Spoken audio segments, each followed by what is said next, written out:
Hello, myself Karishma Prabhu from Goa. I have come up with a teaching aid. Teaching aid is talking about incorporation of old traditional Indian art form into education. So basically you can see these are the quilling strips which are normally used to make some decorative items, earrings, jewelries, car hangings and some idols and greeting cards and so. So I have tried to combine this traditional art form of India into a teaching aid. So the title of my teaching aid is Petals and Pollen, a quilled journey of floral fertility.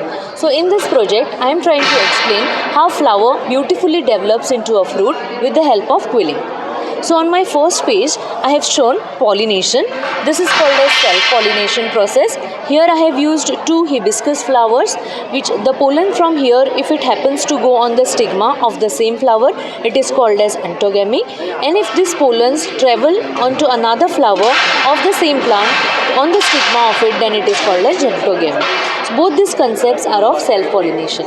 Moving on to next, if we have flowers which are far off from one another but of the same species, we have to proceed with the concept called as cross-pollination.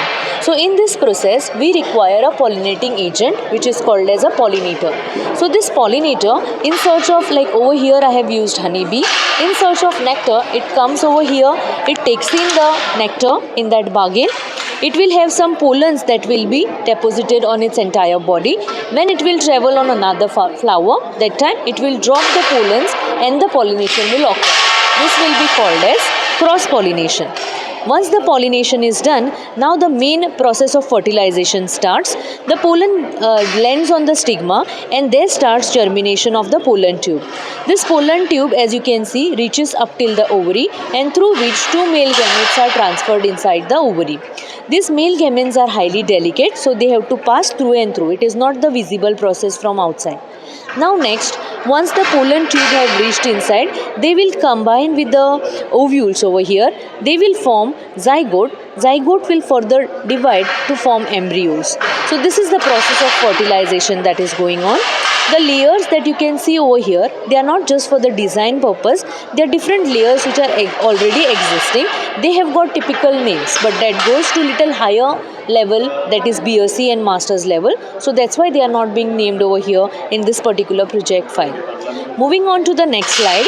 Now main job of flower was to attract insects. So that is over. So you can see nicely petals will show decrease in the size. They will crumble off and they will fall off. At the same time, the ovary which was small in size, now the process of fertilization is starting within. So it will enlarge, it will develop, show the changes in the color and it will develop into a raw fruit. The stamen, stigma and entire setup, which was very important initially, has now turned into very small part which we normally cut off and throw out from the fruit. Moving on to the last slide of my teaching aid. The fruit which was very raw, right now after some time due to temperature, due to climate and aging, it will show change in color, change in pH, change in fragrance, chemical composition changes and it develops into a fruit or a vegetable. Same process is being seen in all the types of fruits and vegetables which are developing from the flower.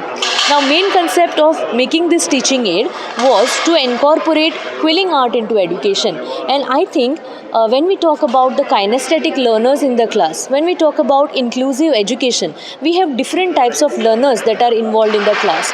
Now my teaching is going to help them. Even if somebody is slightly impaired, visually impaired, then that student can easily touch over here, they can feel and they can understand the concept nicely step by step. So that was my aim. I have also done the project similar quilling. I am trying not only in biology, I have done the project in chemistry also. I am also trying to do certain concepts of physics with the help of quilling. And to tell you one more thing, there are no digital footprints till now about quilling used in teaching. So this is my first effort to make quilling into education, and this I will be taking it further. Thank you so much.